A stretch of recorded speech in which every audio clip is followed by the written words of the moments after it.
अंतरराष्ट्रीय युवा विद्वान, जैन दर्शन में यूनिवर्सिटी टॉप व गोल्ड मेडलिस्ट, जैन सिद्धांत एवं न्याय विषयों को सरलता से समझाने वाले, यूएसए, इंग्लैंड, ऑस्ट्रेलिया आदि अनेक देशों में जैन धर्म की महती प्रभावना करने वाले, पंडित टोडरमल पुरस्कार, युवा विद्वत रत्न आदि अनेक पुरस्कारों से सम्मानित मूर्धन्य विद्वान डॉक्टर संजीव कुमार गोधा जयपुर द्वारा जानिए धर्म का मर्म। इस कार्यक्रम के प्रायोजक हैं श्री साकेत जी जैन, श्रीमती पूजा जी जैन, दृष्टि जैन, अकलंक जैन, बैंगलोर। साधु सर्व अर्थ के प्रकाशी मांग रीत उपकारी है, जिनको स्वरूप जान राग ते भई जो भक्ति काय को नमाई स्तुति को उचारी है। धन धन तिन ही के काज सब राज भरे, कर जोड़े बारे बारे वंदना हमारी है। मंगल कल्याण सुख ऐसो हम चाहते हैं, ओ मेरी ऐसी दशा जैसी तुम्हारी है, ओ मेरी ऐसी दशा जैसी तुम्हारी है, ओ मेरी ऐसी दशा जैसी तुम्हारी है। क्षत्र चूड़ामणि नामक ये ग्रंथ जीवनधर स्वामी के चरित्र की यहाँ चर्चा चल रही थी। आज कुछ विशेष चर्चा को आगे बढ़ाना है। इस धर्म का प्रबल शत्रु कौन है का मोह।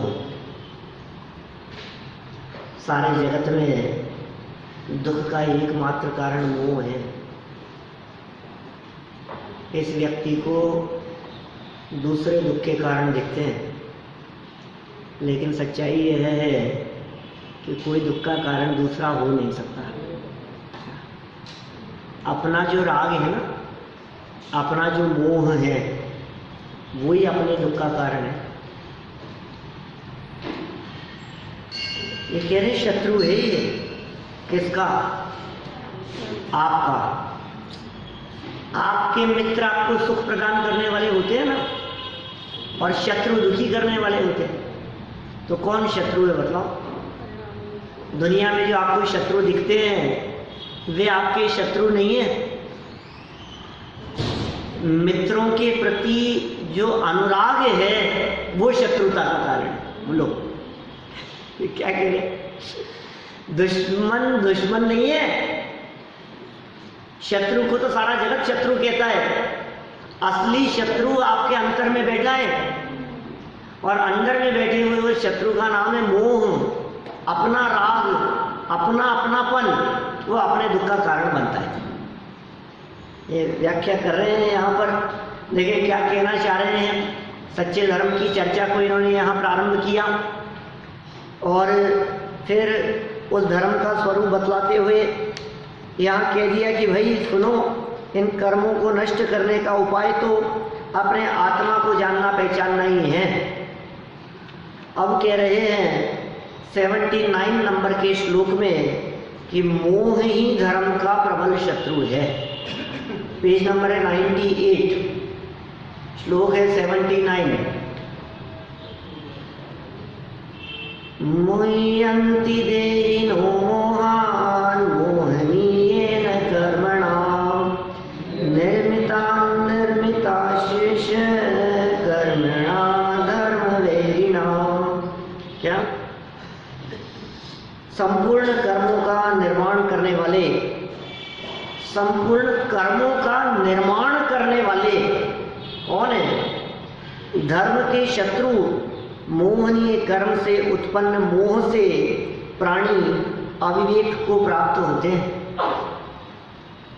आपके अविवेक का कारण आपका मोह है। आपके दुखी होने का कारण आपका मोह है। ये कह रहे हैं प्रत्येक प्राणी मोहनी कर्म से उत्पन्न, मोहनी कर्म तो निमित्त मात्र है, और उत्पन्न है मोह।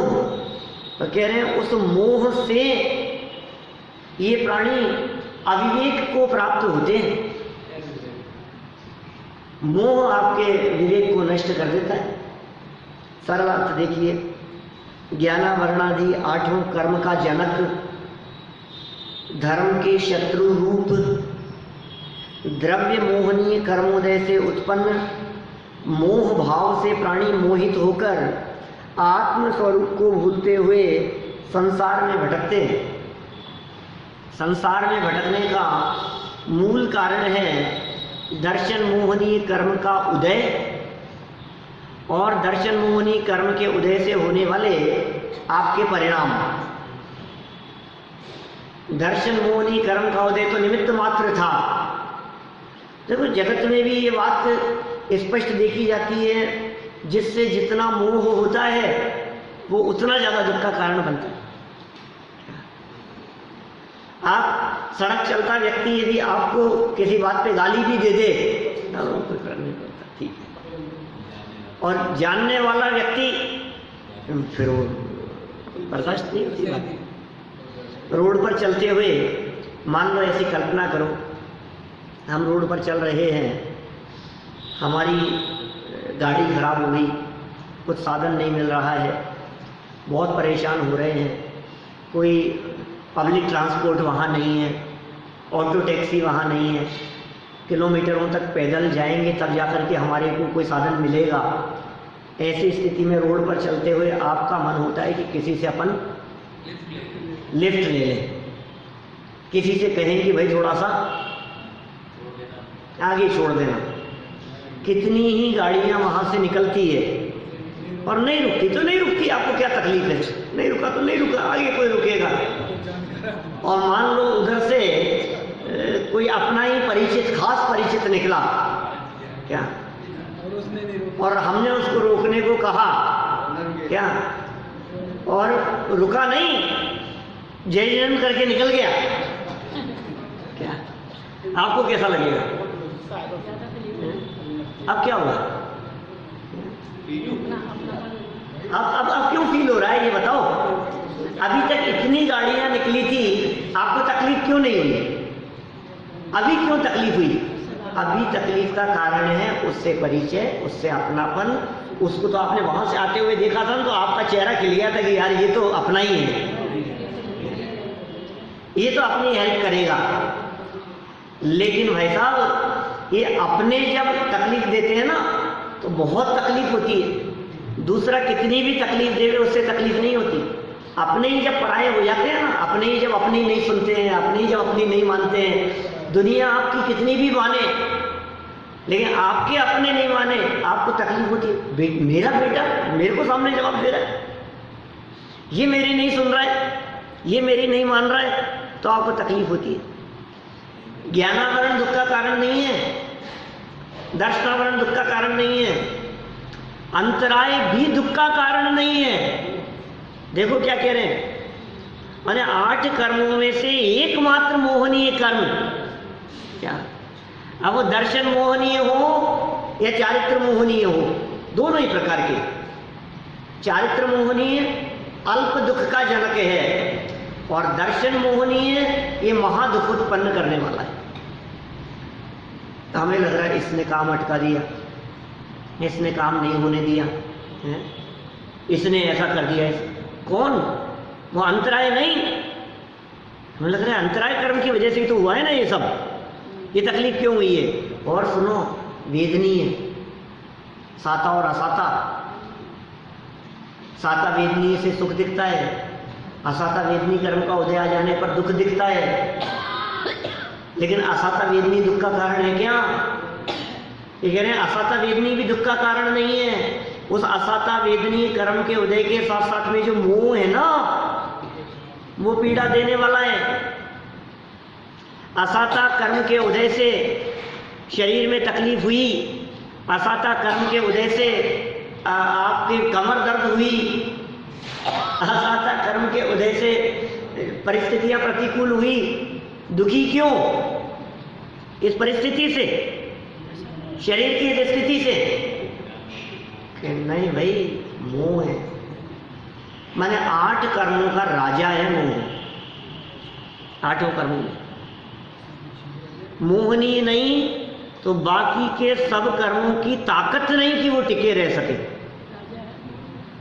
राजा गया ना, सेना लड़ रही है युद्ध क्षेत्र में, और राजा को बंदी बना लिया जाए, राजा को मार दिया जाए या राजा को पकड़ लिया जाए, बंदी बना लिया जाए, तो फिर सेना लड़ती रहेगी, सब हथियार डाल देते हैं। मोहनीय राजा है और बाकी के कर्म वो उसकी सेना है, क्या करें बोलो। अब सेना का क्या होगा? बोले राजा ही पकड़ने आ गया तो फिर सेना का क्या होगा?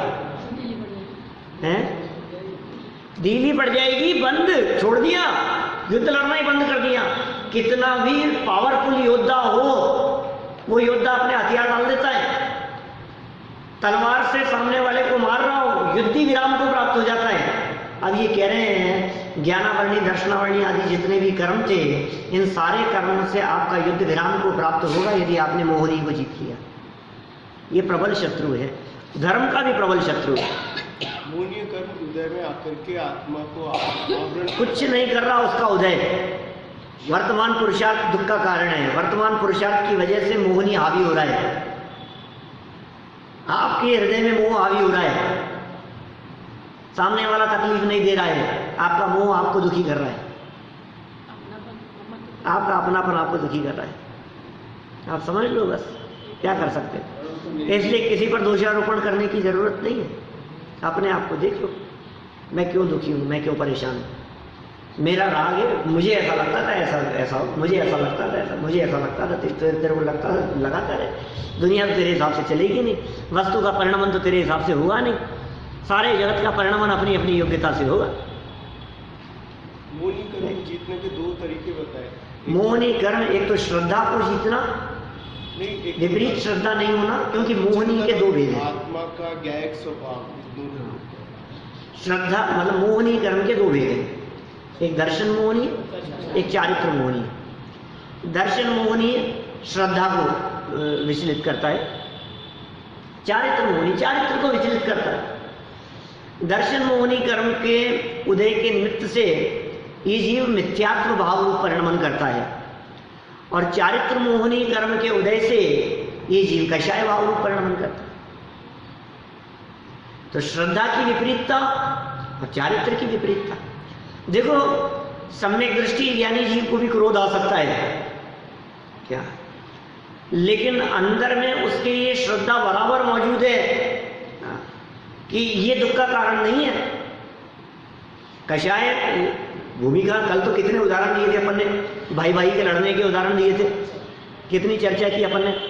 वो लड़ रहे हैं, चाहे सम्यक दृष्टि है और फिर भी ज्ञानी है सब, तद्भव मोक्ष नहीं है, चरम शरीरी है, उसी भाव से मोक्ष जाने वाले हैं। तो कर्म का उदय अलग चीज है, और उस उदय से प्रभावित होना ये इसके अज्ञान का काम है। ये कह रहे कर्मोदय से उत्पन्न, कर्म के उदय का निमित्त बना, उससे उत्पन्न मोह भाव, उससे प्राणी मोहित होकर आत्म स्वरूप को भूलते हुए संसार में भटकते हैं। अपने स्वरूप को भूलकर ये प्राणी जगत में भटक रहे हैं। विशेषार्थ ज्ञानावरणादि 8 मूल कर्म अथवा 148 उत्तर भेद रूप कर्म प्रकृतियां हैं। 8 तो मूल कर्म प्रकृतियां हैं, 148 उनकी उत्तर कर्म प्रकृतियां हैं। उनमें नया बंध कराने के लिए एकमात्र मोह ही निमित्त है। टोडरमल जी साहब ने मोक्ष मार्ग प्रकाशक में इस बात को बहुत अच्छे से खोला है। देखो नीचे भी लिखा है कुछ, अन्य ज्ञानावरणादि 3 घातीय कर्म, वेदनी आदि 4 अघातीय कर्म नए बंध का निमित्त कारण नहीं है। क्या ज्ञानावरणादि 3 तो घाती कर्म, घाती कर्म तो 4 होते हैं आर्य, घातीय अघातीय, ज्ञानावरणी, दर्शनावरणी और अंतराय। मोहनी को तो रख दो एक तरफ, क्या सब, ज्ञानावरणी, दर्शनावरणी और और वेदनीय आदि 4 आघाती कर्म। बोले ये कर्म नए बंध का निमित्त कारण नहीं है। ये सब समझ में नहीं आई बात। नए कर्म बंध का निमित्त कारण नहीं है। बहुत मार्मिक बात कही वहां दूसरे अध्याय में मोक्ष मार्ग प्रकाशक में। वो कहते हैं ज्ञानावरणी कर्म नए बंध का कारण कैसे होगा? फिर क्यों, क्या हो गया उसमें, क्यों नहीं हो सकता? बोले जितना ज्ञानावरणी कर्म का उदय है, दो चीजें होगी ना, या तो ज्ञानावरणी कर्म का उदय होगा और जितने अंश में उदय नहीं है उतने अंश में ज्ञान प्रकट है। ज्ञानावरणी कर्म की क्या पोजीशन है?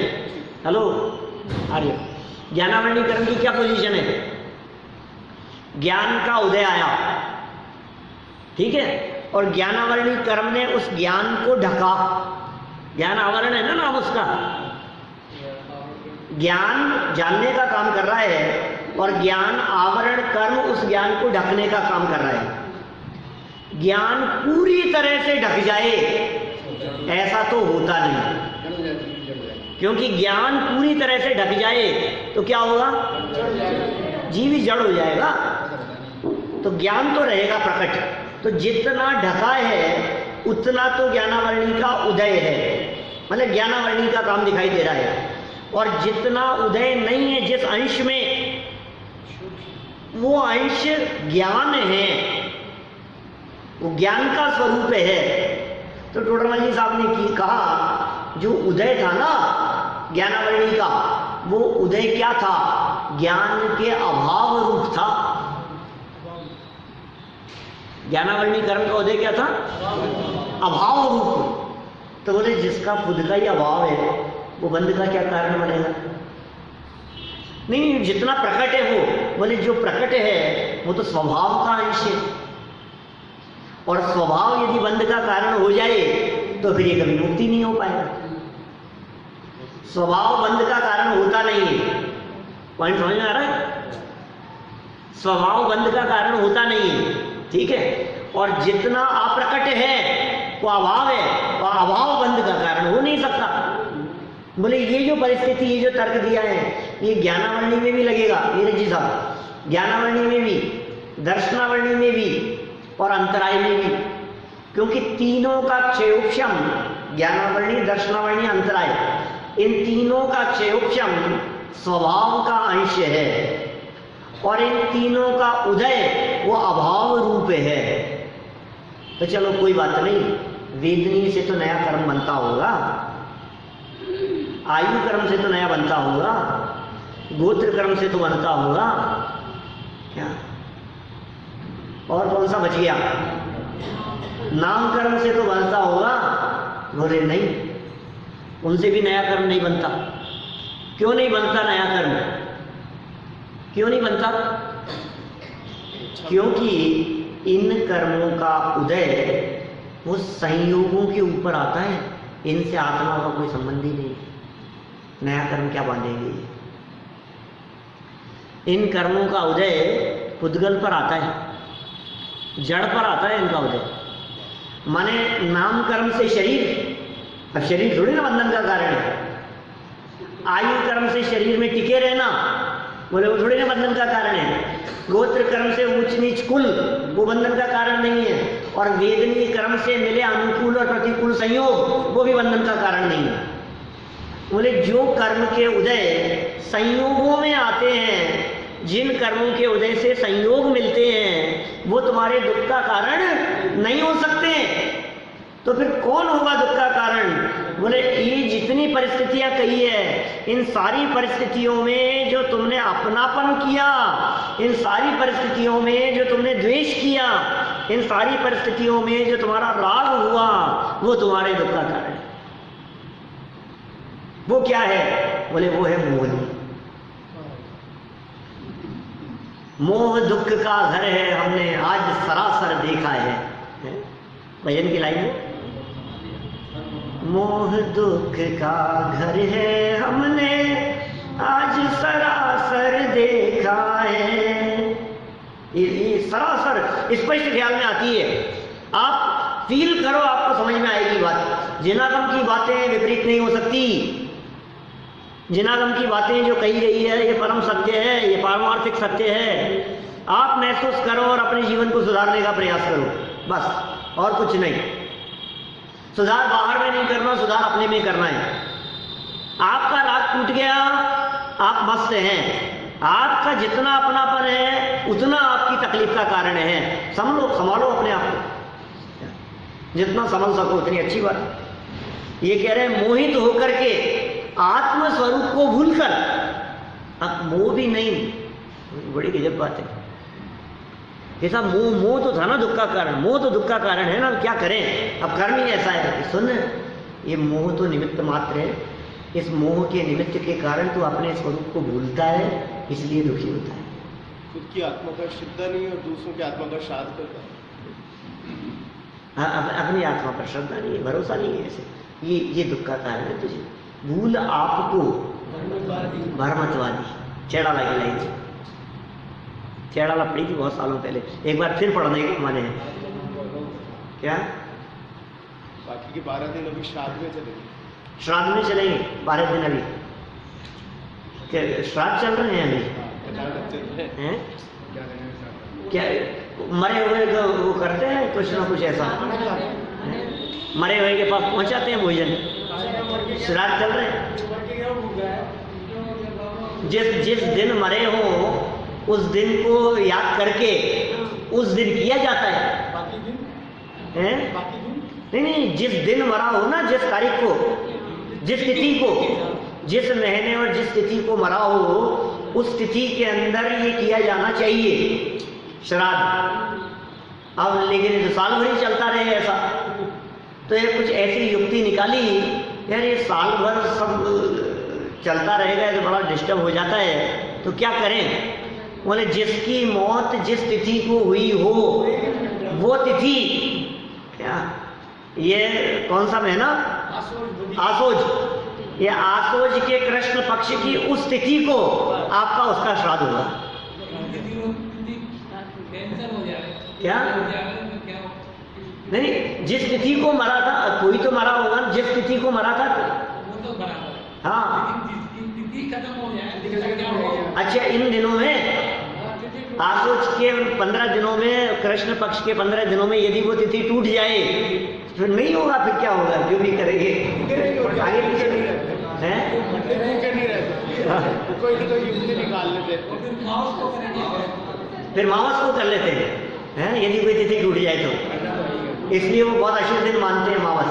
क्या क्या मिथ्या मान्यताएं चलती है, पूरे भारत से सारी नई खरीदारी बंद है इस समय। ये सब गृहीत मिथ्यात्व है, ये सब नई वो बंद है खरीदारी पूरे भारत में। वाह, क्या करें, देखो सारे जगत का स्वरूप उल्टा ही उल्टा है सब। कोई शादी नहीं, कोई प्रॉपर्टी परचेज नहीं, कोई व्हीकल परचेज नहीं, कोई इन दिनों में खरीदो तो आपको सस्ती मिले, क्या बीच में थोड़ी ना बंद करते होंगे। मरे हुए कि आदमी कम सब चीज को बसा लो।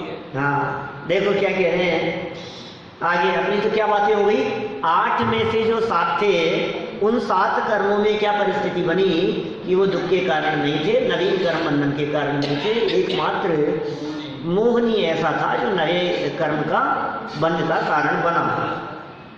देखिए, अन्य ज्ञानावरणादि 3 घातीय कर्म, वेदनी आदि 4 आघाती कर्म नए बंध का निमित्त कारण नहीं है। अतएव मोह भाव अपने जीवन में न हो ऐसा प्रयास सदैव करना चाहिए। अपने जीवन में मोह भाव नहीं हो ये प्रयास करना चाहिए हमेशा। द्रव्य मोह के उदय के निमित्त से जीव को मोह परिणाम होते हैं। भाई समझ लीजिए आप, कोई भी जो भी तरह के आपके परिणाम होते हैं तत्संबंधी कर्म का उदय उसमें निमित्त होता है। तो वर्तमान में जो नए भाव होते हुए दिखाई दे रहे हैं इनके पीछे कारण क्या है? द्रव्य मोह, पिछला मोह, माने वो द्रव्य कर्म का उदय वो निमित्त और भाव कर्म हुए, और भाव कर्म के उदय होने पर नो कर्म मिले, द्रव्य कर्म बने, और द्रव्य कर्म के बंधने पर इसने फिर परिणाम किए तो भाव कर्म हुए। ये द्रव्य भाव कर्म, इस तरह से निमित्त नैमित्तिक संबंध चलता रहता है। बीच में नो कर्म मिल जाते हैं इसको। हाँ, देखिए, द्रव्य मोह के उदय के निमित्त से जीव को मोह परिणाम होते हैं, यह बात यहाँ व्यवहार नहीं की अपेक्षा से कही गई है। इसका मर्म हमें समझना चाहिए। द्रव्य कर्म का उदय और जीव का मोह भाव, इन दोनों में निमित्त नैमित्तिक संबंध है, कर्ता कर्म संबंध नहीं। माने द्रव्य कर्म का उदय जीव को मोही नहीं करता, निमित्त नैमित्तिक संबंध है। द्रव्य कर्म का उदय यदि जीव को मोही कर देवे तो फिर ये जीव कभी मुक्त नहीं हो सकता। कर्म यदि इस जीव को विकारी कराए तो ये जीव कभी मुक्त नहीं हो पाएगा। फिर तो कर्म हावी रहेगा हमेशा। कर्म कब नहीं है? फिर तो मैं ऐसा कहता हूँ कि भगवान की पूजा छोड़कर कर्म की पूजा शुरू कर दो। क्या मतलब क्या हुआ? द्रव्य कर्म भाव कर्म कराता है, भाव कर्म द्रव्य कर्म कराता है। निमित्त नैमित्तिक संबंध है, निमित्त नैमित्तिक संबंध है, कर्ता कर्म संबंध नहीं है। द्रव्य कर्म के उदय से भाव कर्म होंगे, ये निमित्त अपेक्षा कथन है। द्रव्य कर्म के उदय में ये जीव भाव कर्म ना करे, ये पुरुषार्थ से होता है। ज्ञानियों के जीवन में होता है, उनका पुरुषार्थ प्रमुख होता है। तो फिर द्रव्य कर्म उदय में आकर के बोले हमारी चल ही नहीं रही है यहाँ, तो क्या हटाओ यहाँ से, नहीं चल रही है तो क्या दिमाग लगाते हो? जब तुम्हारी यहाँ नहीं चल रही है, जब ये तुम्हारी नहीं सुन रहा है, हट जाओ वहां से, कोई बात नहीं, दूर हटो।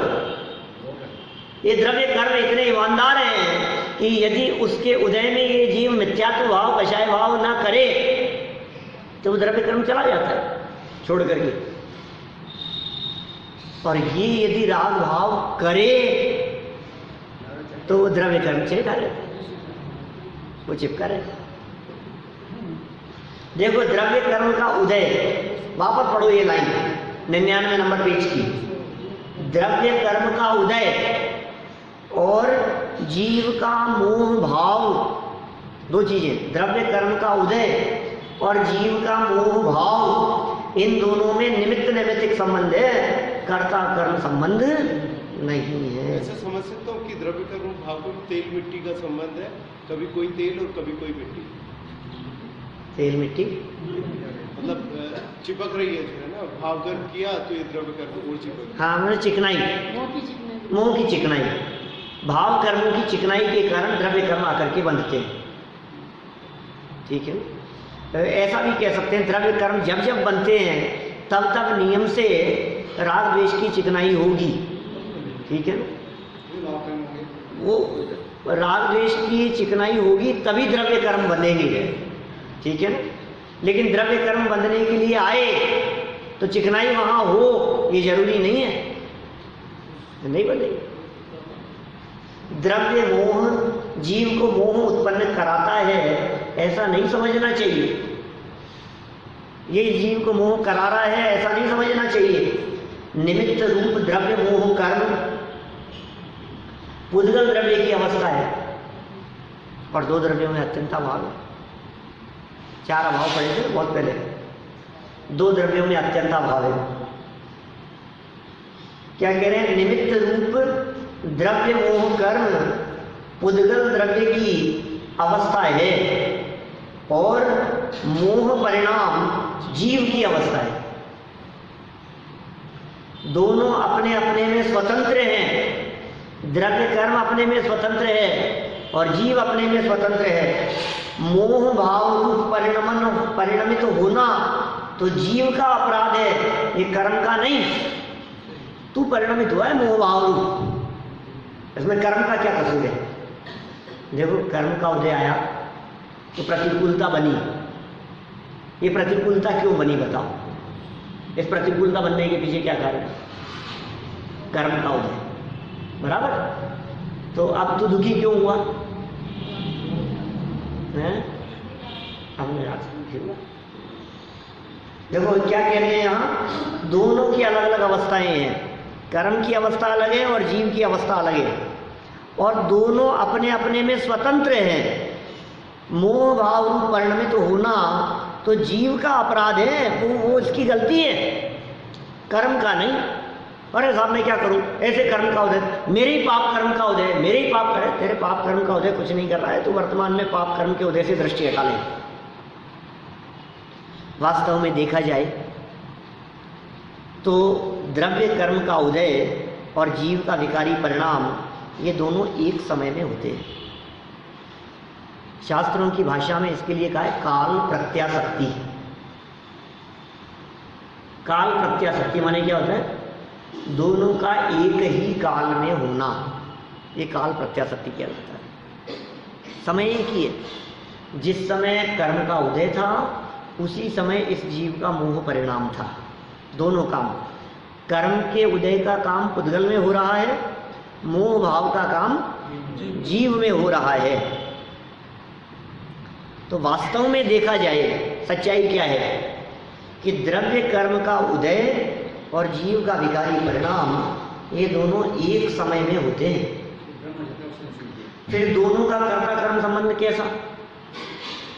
यदि द्रव्य कर्म का उदय एक समय पहले होता क्या और जीव के परिणाम एक समय पश्चात होते तो द्रव्य कर्म ने जीव के परिणामों को किया, ऐसा कहा जाना या समझना ये उचित होता। भाई कोई काम करने वाला तो पहले होना चाहिए। द्रव्य कर्म का उदय पहले और भाव बिगड़े बाद में, तब तो द्रव्य कर्म के उदय को हम कर्ता कह देंगे भाव कर्म का, लेकिन दोनों एक साथ हुए हैं। अब किसको किसका कारण कहें? दो काम एट ए टाइम हुए हो तो कौन को कौन का कारण कहें? किसी को किसी का कारण नहीं कह सकते। एक साथ है, दोनों एक साथ उठे, मान लो दो व्यक्ति, तो किसने किसको उठाया? ये साथ साथ ही उठे। हाँ, एक पहले उठ गया था, फिर उसने दूसरे को हाथ पकड़ के उठाया, तब तो पहले वाला दूसरे का कारण बन गया। लेकिन जब दोनों ही साथ में उठे तो कोई किसी का कारण नहीं है। ऐसे ही द्रव्य कर्म का उदय एक चीज और जीव के विकारी परिणाम ये दूसरी चीज। तो द्रव्य कर्म का उदय कारण है और भाव कर्म होना कार्य है। ठीक है ना? ठीक नहीं है ऐसा? ऐसा नहीं है, ऐसा कह रहे हैं। निमित्त और नैमित्तिक दोनों पर्यायों में केवल काल प्रत्याशक्ति है, अर्थात काल की समीपता है, एक काल है, दोनों का काल एक ही। काल प्रत्याशक्ति मिल गया यहाँ शब्द अपने को, मैंने देखा नहीं था, लेकिन यहाँ काल प्रत्याशक्ति दिया है शब्द। ये क्या होता है? कह दिया इन्होंने, काल की समीपता है, एक ही काल है। सूर्य ने कमल को खिलाया नहीं है, सीधी सी बात है, समय भेद नहीं है। सूर्य के उगने का काल और कमल के खिलने की योग्यता, ये दोनों एक साथ हुए, दोनों एक साथ हुए। इस जीव को ऐसा लगता है उसकी वजह से ये हो गया ऐसा। देखिए सूर्योदय के लो, नीचे ये उदाहरण भी मिल गया अपने। एक कैसे सही क्या कैसा बतलाओ? हमारा बोलना और आगे लिखा, हमने बोला इसलिए लिखा हुआ मिला क्या आगे? ये लिखा हुआ था इसलिए बोला, बोले ऐसा भी नहीं है, क्योंकि लिखे हुए का तो पता ही नहीं कि आगे क्या लाइनें लिखी हुई है। तो काल प्रत्याशक्ति भी मिल गई और सूर्य के उदय में कमल की बात भी मिल गई। जैसे सूर्य के उदय काल में कमल स्वयं विकसित होता है, सूर्योदय कमल को विकसित नहीं करता। कल भी तो की थी हमने इस उदाहरण की चर्चा। सूर्योदय कमल को विकसित नहीं कराता। सूर्य का उदय होना और कमल का विकसित होना, ये दोनों कार्य अपने अपने रूप से स्वतंत्र है, कोई किसी के अधीन नहीं है। तो ये वस्तु स्वतंत्रता है साहब, कोई किसी के अधीन नहीं। ये सारे जगत का स्वतंत्र परिणमन ये समझ में नहीं आता है हमारे को। ये स्वतंत्रता यदि हमारे को समझ में आ जाए तो निहाल हो जाएगी जी। कण कण स्वतंत्र है, एक एक पुद्गल परमाणु का परिणमन उसकी योग्यता से हो रहा है। हर पुद्गल परमाणु का परिणमन अब उसका थोड़ा सा विस्तार करके देखो तो ये जो है ना, इसके ये जो जंग लग रही है थोड़ी सी, ये किसने लगाई मतलब? इस कार्यक्रम के प्रायोजक हैं श्री साकेत जी जैन, श्रीमती पूजा जी जैन, दृष्टि जैन, अकलंक जैन, बैंगलोर।